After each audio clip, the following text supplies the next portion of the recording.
see that manual piloting works as intended, and I'm sure for them to have a chance to provide some feedback on how manual piloting actually felt in space and how the control felt.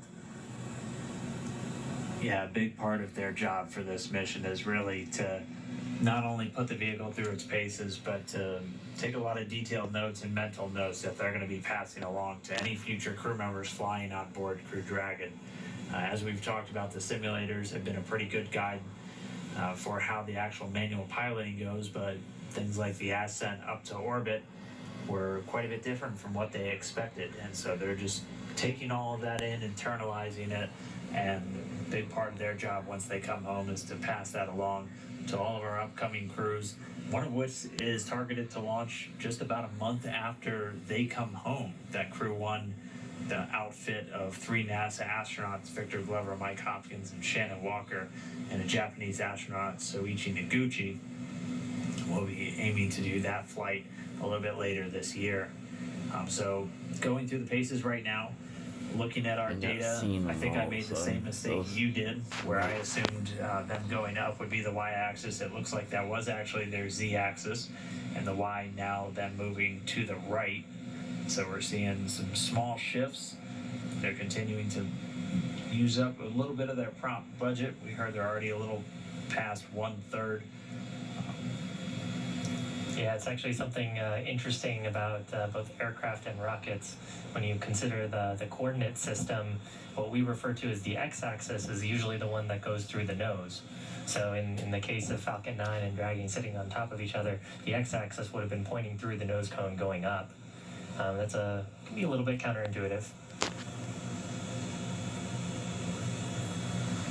And actually in aircraft, the z-axis usually points down, depending on whether you use European or American coordinate systems and the type of aircraft you're working on.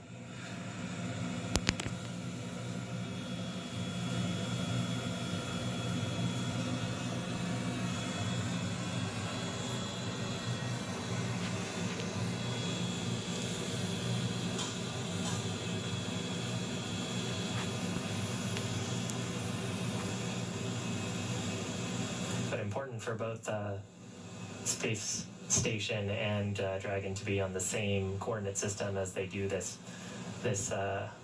eventually as they step into the approach maneuvers here towards waypoint 2.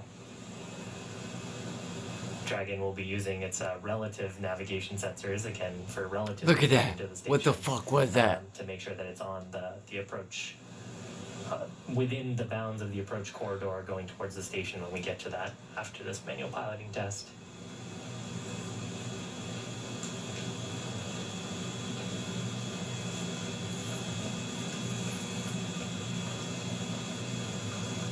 We should be getting to that shortly. This manual piloting test was slated to last about 25 minutes.